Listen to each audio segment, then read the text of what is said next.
Now you might think like, what if you guys come up with a 75-25 split?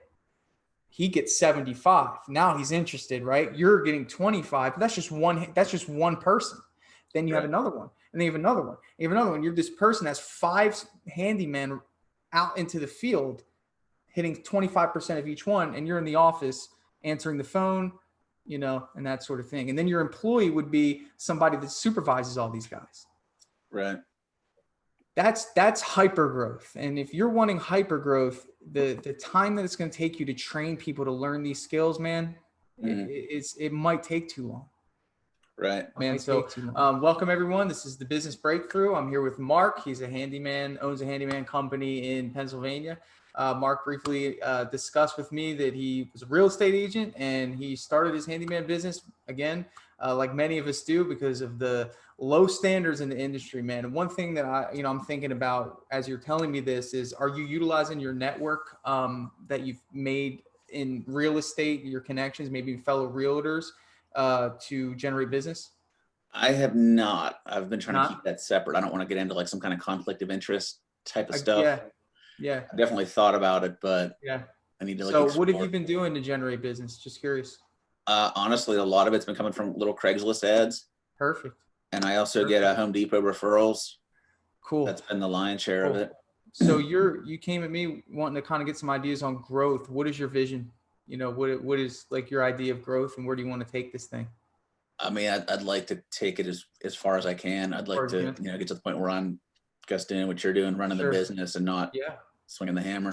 So what is potential? Yeah. So one thing that I did when I first started my business and I was getting all sorts of different requests for exterior painting, commercial painting, apartment painting. I tell people all the time, you can have 10 different painting businesses if you really want. When I hear handyman, it kind of scares me because you don't really see a lot of handyman franchises. And I think that the reason why that is because handyman is essentially jack of all trades, which you're not really jack of all trades because you can't really do everything.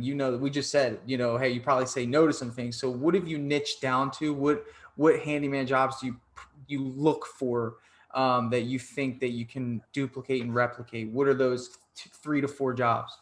Like swapping out light fixtures, ceiling fans, minor plumbing repairs like P-traps and stuff like that have been pretty big. And I've done 2 like out-of-state landlords, like fixing up rental units, putting in smoke detectors and fixing whatever the tenant broke. Sure. Nothing crazy there, but I've had 2 really big jobs from that. Have you had any luck bringing anyone on in terms of like an employee or a helper, or has that? I thought I had a guy, but he flaked on me on my biggest job last week, and I haven't heard from him. Haven't heard from him. Yeah.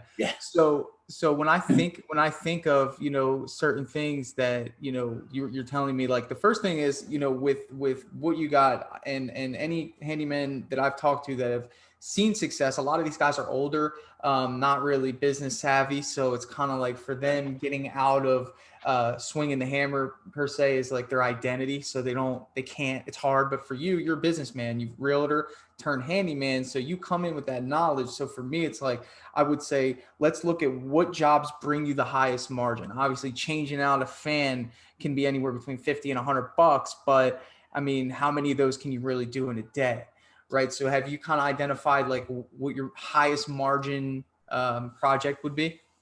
But that's actually pretty good because I can get them done in like 45 minutes and I charge them $100. Perfect. So per fan. So would you say that that's probably something that's in the highest demand? I've done quite a few of them, but living in Pittsburgh, it's seasonal, so that's going to drop off when it gets cold. Absolutely. Yeah, that's true. I definitely would like to find something else, but it seems like I'm kind of like, we have an older demographic here, and I'm trying to target the people that can't do it or don't know how to do it. Like I had a guy the other day that like handed me a tube of caulking and said that he's lived there 2 years and didn't caulk his bathtub. Oh, wow. And like he had it there. So it's like, there's been a lot of people like that. I had a lady that said, "What's drywall?" when I was hanging up pictures for her. Yeah. So stuff like that's been really high. Like me not buying parts, me not having to run to Home Depot has also been able to really help me maximize. because I'm just charging labor and just charging labor. I love it. That's smart. Yeah. I mean, I do that when I take flooring jobs because like, I don't want to deal with, and I do that. I have a subcontractor that I could do flooring, some crown molding and stuff like that. And I'll just be like, hey, you get the materials. I don't want to deal with it. I'll send them there for labor. Makes it simple. And if you can make that happen, but when I think of scalability, the first thing I always think about is, can you find somebody to replace you? And when I think of that and I think of a handyman, you're looking for what I like to call a unicorn, because if he can do everything, why isn't he working for himself? Right. So majority of the time they are, but then you got to find that person that knows things, but doesn't want to deal with the business. Right. Then you have to think, am I willing to split, and then you have a lot of different things. So there's two ways that I think that you could probably approach this. And I always try to put myself in your position. You can be what I like to call a broker of handymen, right? So you can attract handymen. You can actually be the person that finds the jobs.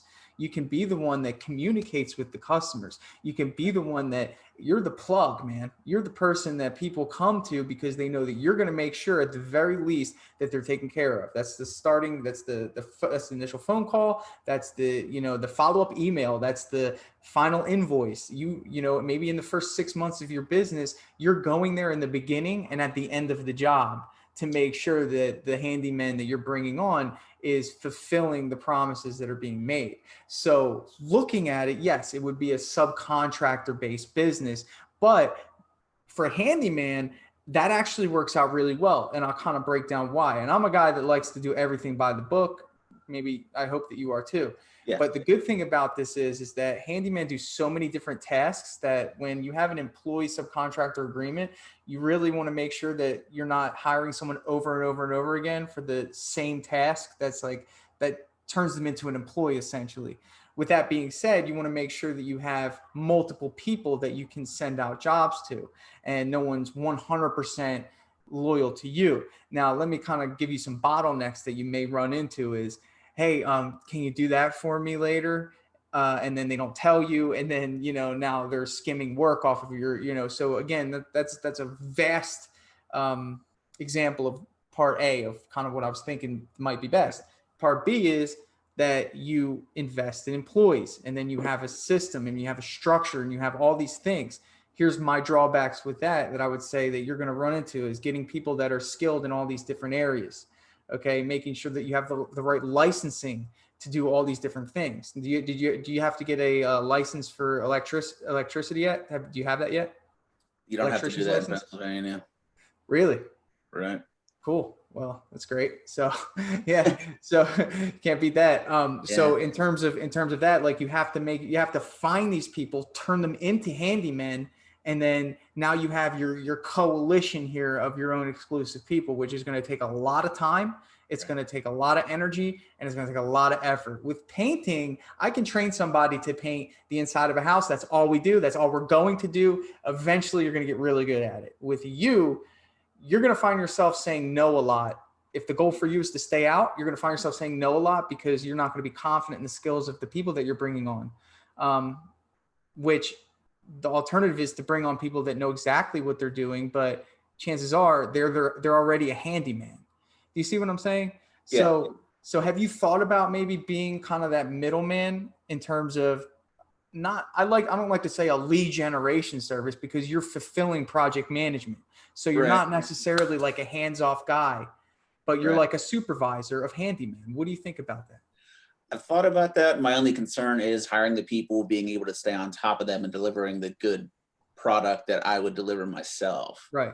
So I'm kind of trying to build a brand. Sure. I have a cool logo. I have a name. I'm looking at radio advertising. I had a jingle written. I love it. Yeah. So that's kind of the route I'm going. And I'm a little skeptical of what you're doing. Like, for example, there's so many companies, especially up north in painting, that have the brand CertaPro, 360, like all these franchises. And really what they do is they are the business. They have the project managers what's the name of your company? Brown HIPAA Services. Brown HIPAA Services? Yeah.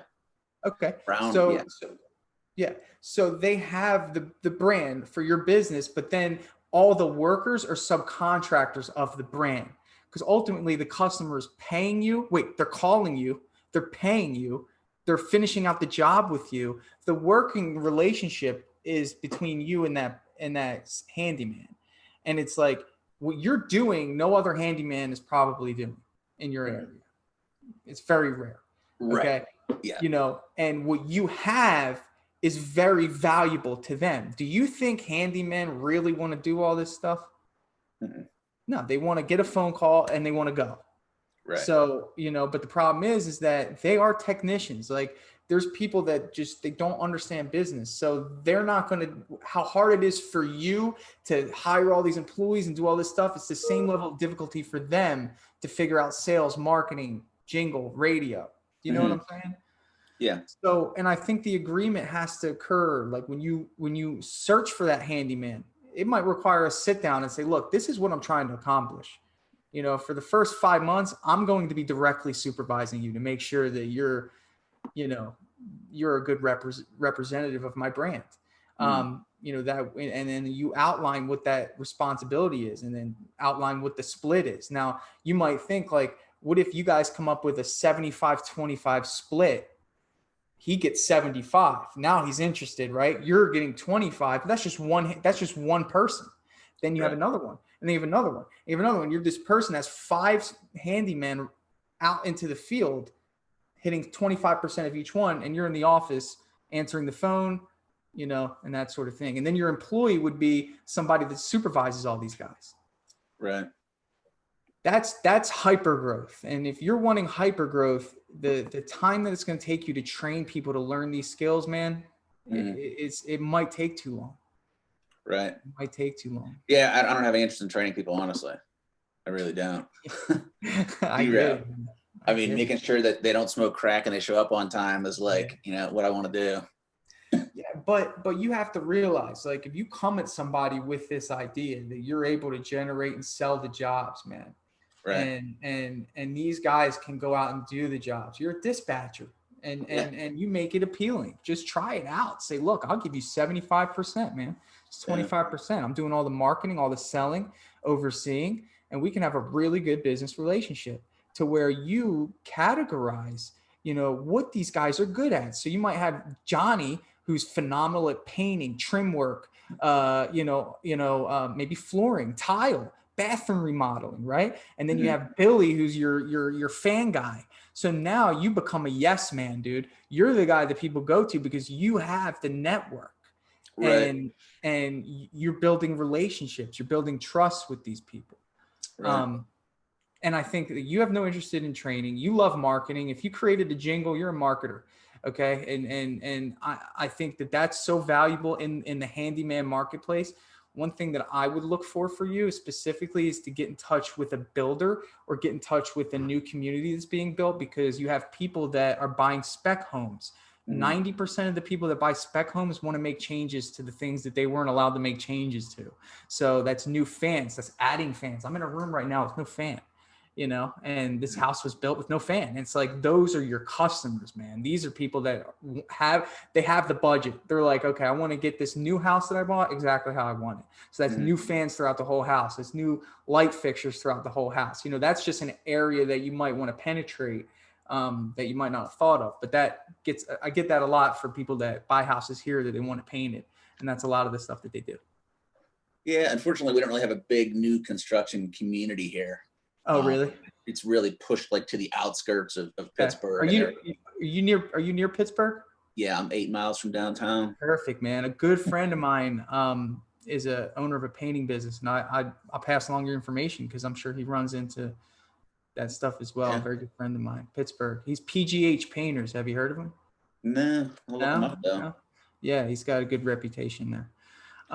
He's near Bethel Park. You familiar with that? Okay. Yeah, it's probably 30, 40 minutes from me. Okay. Yeah, not too far. Like I'm in like the north side of town. Yeah. He's in the south.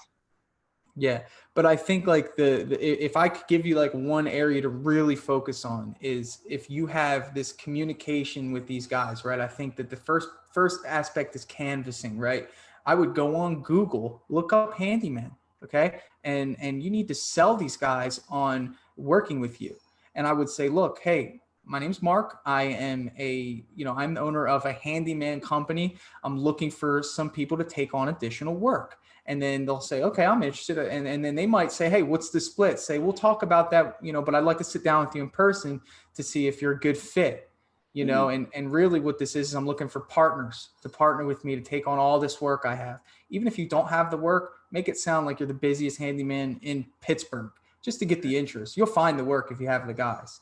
Okay. Cause then you can advertise confidently, like, hey, call me, I got it, but when I hired people, I always hired people without the work to keep them busy. And then when I got them, I got really creative, and I was able to keep them busy. So when you have that network, and the good news is that they're subcontractors. So you don't have the obligation as you would if you hired an employee, right.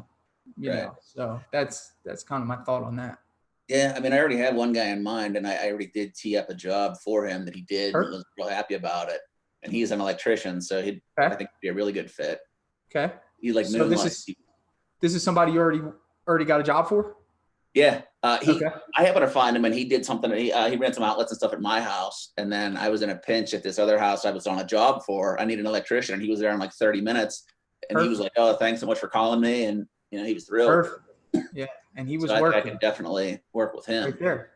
You already got somebody, man. That's huge. And now, any electrician jobs, but like the thing is, like, don't get caught up in the money early on. That's an investment, dude. Say, look, 75-25. It hurts you in the beginning because that's you got one source right there. Right. But your goal is, can I get 25% from each person? Now you're making more than you would on a 25% with one guy, but you're making it so appealing that these guys are like, heck yeah, dude, I'm on it. Even if it's $1,000, dude, give them their $750, you make your $250. But we also have to remember what you paid for that lead. So if you pay $50 for a lead to whoever, and then you're getting $250, make sure you make it fair. But you'll figure that out. But make it to where it's appealing, because whoever has the network wins the game, right? And that to me is an early investment that's going to be worth it for you in the long run. So like I'm selling the jobs and I'm giving the estimates and I'm setting what the pricing per hour is and stuff 100%. like that. And I'm just going to tell him, look, this job's paying $300 and you're getting 5% of it. 100%. And you have the network. So, at the end of the day, you're going to build this network. You're going to know what Joe wants for fans, dude. If you got 10 fans, you're selling them for 100 a piece. So it's $800. Joe might take them for 75 a piece. So he's, or 60 a piece. Hey, I got 10 fans, $600. When can you come do it? Right. Done. And then when you grow and you have, let's say, 5 handymen that are working underneath you, that is going to be when you bring on your project manager. Okay. That's an employee of your company, right? Mm-hmm. That's somebody that you're going to call in to oversee these guys. And you're going to be like, hey, you got Joe here. I want you to close out his job, get a punch out list to the customer, make sure they're happy, take a picture. We'll post it on Facebook, boom, boom, boom, boom, boom. Right. But that's what you should be doing, dude. You're going to probably, if you expand this to the level of which that for you to be reaching out, I believe that you could, you're going to be the busiest person that you've ever been in the next 6 months, because what you're going to be doing is you're going to be everywhere at every time. These guys are going to know you're coming. That's the tone that you need to set. And I think in the beginning, when you have a big job over $500, the little ones, you can trust them to start. You're always going to finish every job. That would be what I would do, is I make sure, okay, I'm going to be there, final punch out. These guys don't get paid until you inspect the job. And then from there, you're going to set the standard. They're going to know if they think that they can cut out early and it's not going to happen because they know that you're coming. Right. And I think when you set that tone early and they know that you're feeding their family with consistent work, and you're just building your reputation, you just have this phenomenal Google rating. You're on all the lead generation platforms. Like, dude, people will find you. Handymen are so valuable, Right. I mean, you can literally service anyone with a pulse. So, right. One of the things that I have been struggling with that I know I definitely need to increase is streamlining the lead flow. Okay. Like right now, I get a couple calls a week. I've had a couple this week, and then they don't respond after I give them an estimate and stuff. What's the best way? Because I've looked at everybody that's out there. I did Thumbtack for a little bit, but then they changed it and I quit. Okay. So I have a website now. I have the Google My Business set up. I'm going to do a mailer, like a coupon mailer that they send out to a neighborhood. I love it. There's no secret to marketing and advertising. If there was, these companies would be out of business. I think for me, what I've learned is shotgun, man.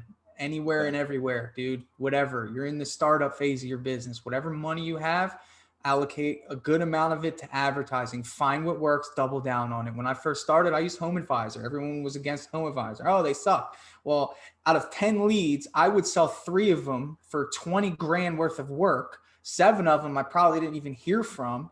And I would take some of the 20 grand and do it again. And I mean, it's free money. It's free leads every month. If you reinvest it, that's the way I look at it. It makes me feel better. You know what I'm saying? But I would be on Thumbtack. I would be on Angie's List. I would get your Google reviews up. How many reviews do you have on Google?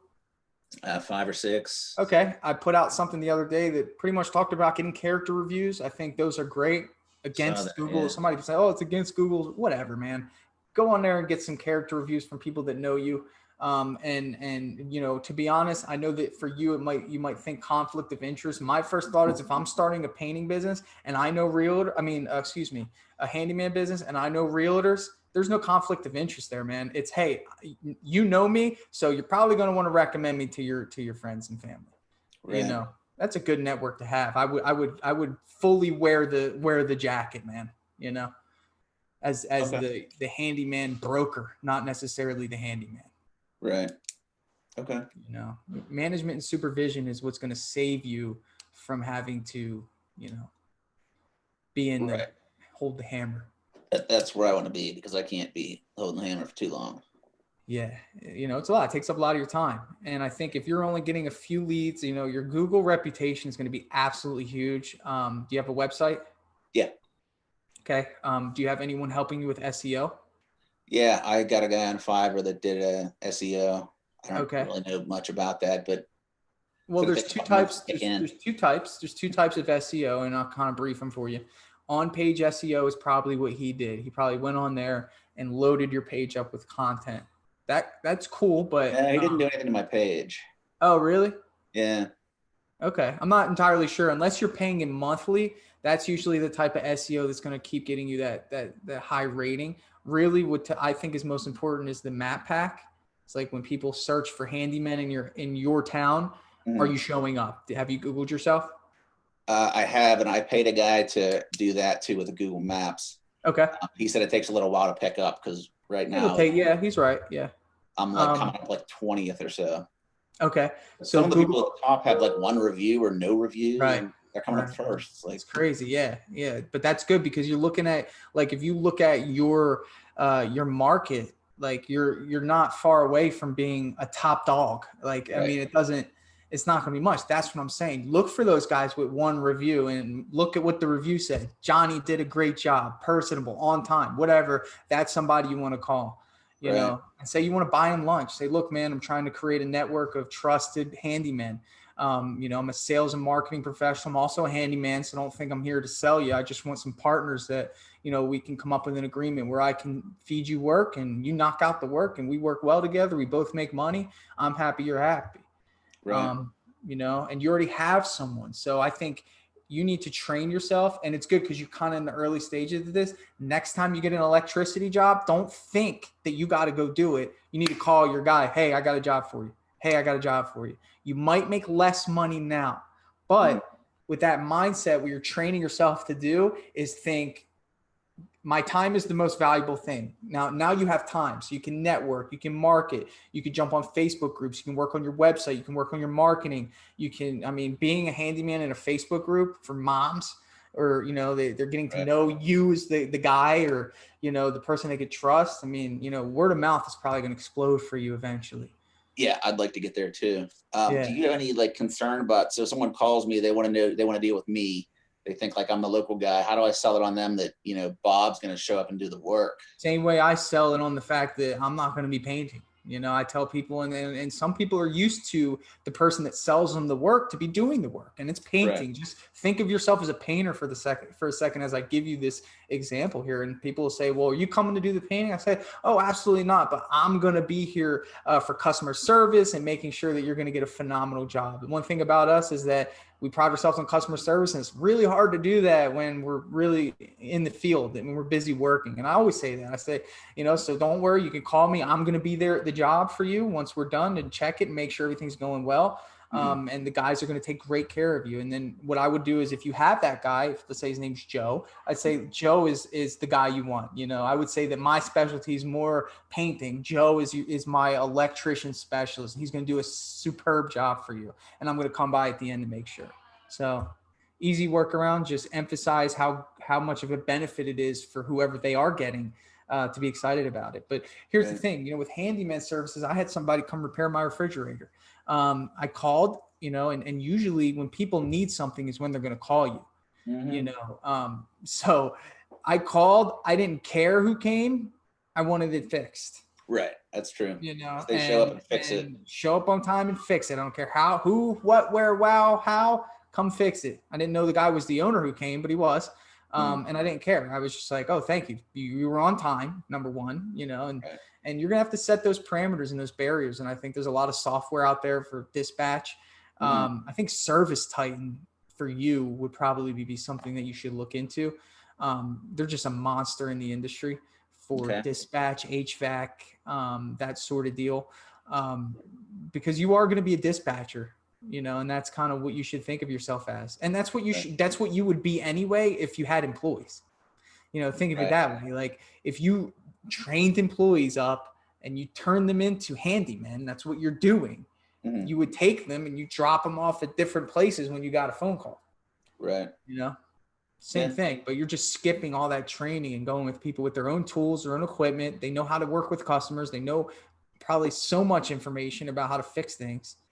And then what I would do is to offset, I would say this, to offset the fear, or for lack of better words, just the mistrust of them going and selling jobs for themselves. Say, look, I'm all for you selling more work. I'm going to give you a commission. We just have a deal where it's 75, 25%, same deal. Say, but that'll make sure that you feel good about being able to sell more work on the job. I get 25% of whatever you sell. They go through me. So my insurance covers it. Right. And then you just create that open line of communication, man. And now you got salespeople out there selling more work. Oh, you need your tile fixed there? Yeah. They already know the guy. You know what I'm saying? You create that environment, dude. And now you have salespeople that are also techs. It's a good idea. Yeah, that might help, I think, because either way, you know, I mean, guys are going to see stuff that they can fix in the house. They're used to doing that. Handyman, that's the, you know, you go into a house, he had a tube of caulking and he had this and that. You're going to find it. So set the parameters early. Say, look, I want you to sell more work. I don't see it as stealing from me, but you have to understand that if you're going to work for me, we have to have a mutual agreement. So whatever you sell, you let me know. I'll create the invoice. I'll keep it professional, keep it consistent. I get 25%, you get 75%. Done. You know, who's not going to be okay with that, man? I don't know. I would be. Yeah. So you have an attorney prepare an independent contractor agreement to line that up? I don't think you need anything that crazy, man. To be honest, I think that you could probably get some advice and have them overlook it, but the agreement could be outlined, you know, you could find something standard, a standard subcontractor contractor agreement on Google if you really want to dive deep. And then from there, you know, I mean, that should be fine. Just fill it out, have them sign it. Fill it out, edit it to your business and, you know, go from there, man. Okay. Cool. So do you have any outstanding questions? Anything? I went over a lot, man. I hope was that helpful? Yeah, that was helpful. Cool. Absolutely.